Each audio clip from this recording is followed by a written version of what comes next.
Alright, hey guys, I am back for another tutorial video here, and with a Apoc 4 here. I think I'm kind of in between clubs. You have to make a decision here. Do you go the normal way, or do you try to go up the fairway with globes or berserkers, for example? And I'm kind of torn on Apoc 4. Now I am playing for probably KMs here, so the smart shot might just be to play the safe shot, hit the Kingsmaker here, as you can still technically get the albatross this way. So that's probably the way that you're going to see me do this one, but I'm going to put this Guardian on just to give myself a little bit extra power. And same with the katana ball. I don't think I'm going to need it. I don't think there's any chance that I need a katana ball on this. So that's kind of the good news, is you don't really have to worry for the most part about coming up short here. So as you can see in Expert Division, it's so downwind on this hole. Oh no, this is the wrong hole. I'm thinking about 5 anyway. Let me think about what I need to do for hole 3.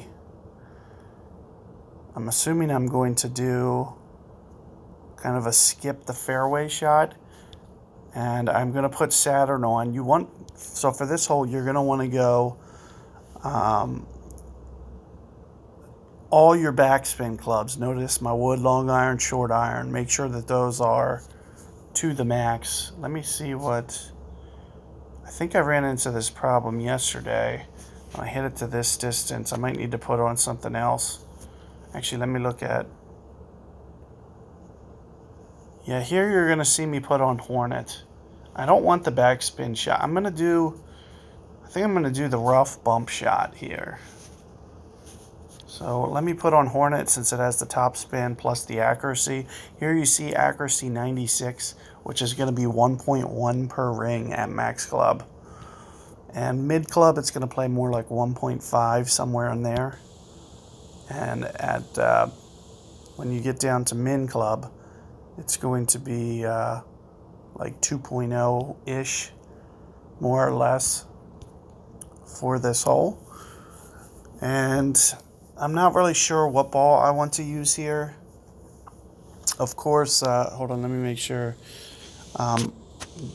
You are going to want to go, as much curl as you can. Now, whether or not you can rotate the screen, not a big deal.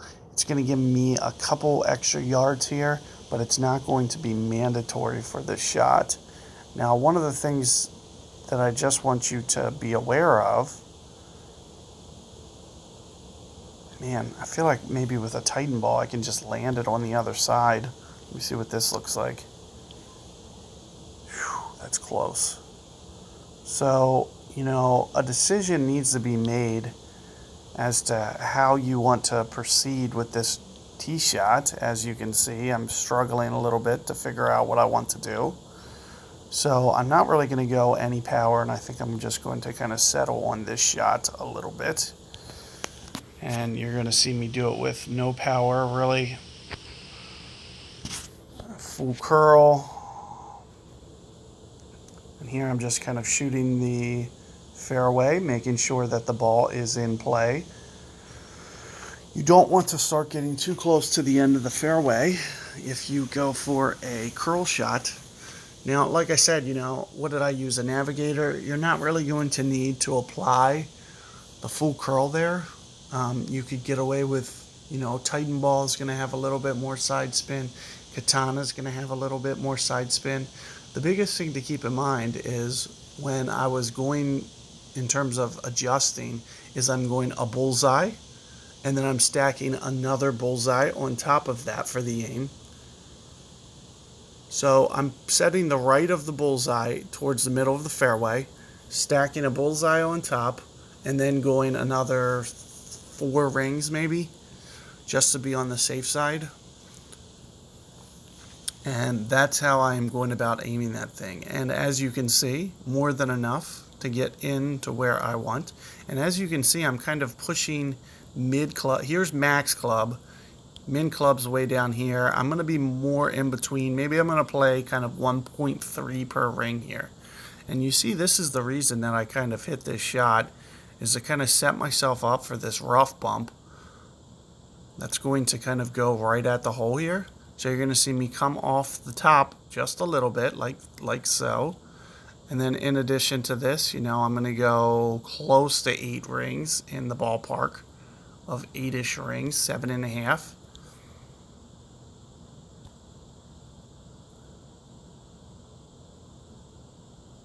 And there it comes. Oh, just ever so short. So I pulled back ever so slightly too much because the land zone was just a little bit short of where I was aiming. And of course, when you land a little bit short there, you know, it kind of ran out of steam. So I was just a little bit off with my correction there. So be mindful of that, but you can see that is going to make your life very easy for this hole. You might be able to get the albatross at a rate of, you know, 30-50%, whereas this backspin shot this guy's setting up for is much more challenging to set up for. First off, look how close he is landing between 2 different surfaces. I never recommend doing this. Like, he's almost in the fringe, almost in the rough, almost in the fairway. Now, granted, you can still get it that way, as you can see, but you have to be very precise with your movements. And plus, if you land it on another surface than the one that you're aiming, then you are going to put yourself at risk as to missing the shot altogether, like completely changing your ball guide. If you flick between the 3 surfaces, each surface gives you a completely different ball guide. So you have to be very precise to hit the exact one that you're going for. Whether it's green, whether it's fringe, whether it's rough, you need to make sure that you're hitting that surface. And it's a little bit, you know, the rough is a huge target. The green is a huge target. It looks like he's set up to hit it on the fringe. The fringe is a very small target. And when you're playing on 11 wins, that can just be a little bit more risky than you want to set yourself up for. But as you can see, you know, it's still a doable shot. So it was well done to, you know, make sure that everything was in order there and no tragedies occurred. Now, one of the things that I want you guys to think about, just more about shootouts, because I have a feeling this guy's going to kind of come up short here. And, you know, because he was setting up his ball guide a little bit, you know, more right at the hole. I kind of had a feeling that, you know, it probably wasn't the best approach for a shootout. So one of the things that I want you to always be thinking about is, you know, putting it behind the hole before you start your adjustment. And in fact, I'm going to take off some of the backspin here as well, because I'm going to be going so many rings here to kind of correct this. And my Guardian is 1.2 at max. So here you're going to see me go right about 8 rings. But notice how I'm keeping it to the left, and also I'm keeping it past the hole before I even start that correction. And it's kind of going to make corrections a lot more easy when you do it that way. And like I said, you know, I'm going to go very close to 8 rings here, maybe 7.5. More towards a max ring adjustment. Let's see if I can't get this to pop up. Slow down. Nope. Just ever so slightly too long. So you can see that, you know, you're trying to visualize, and you see him just sneak that one out.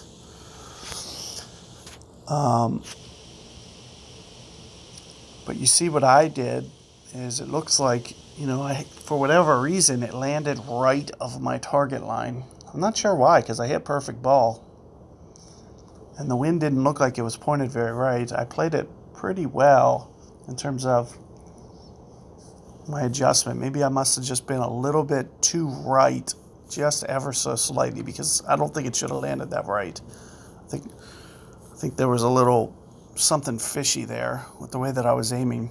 But you could see distance-wise, you know, I kind of had control, but it was just kind of more of a visual thing as to how much was it going to roll out, being having no ball guide. Plus, you know, you have to be thinking about, you know, you have to set up for it to automatically be long to begin with in that shootout scenario.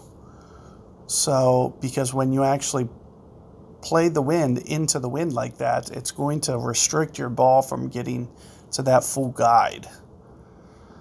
So, you know, the way that I probably set up there was probably to hit it about 5 yards longer than I did, and that wind just restricted it from going that distance.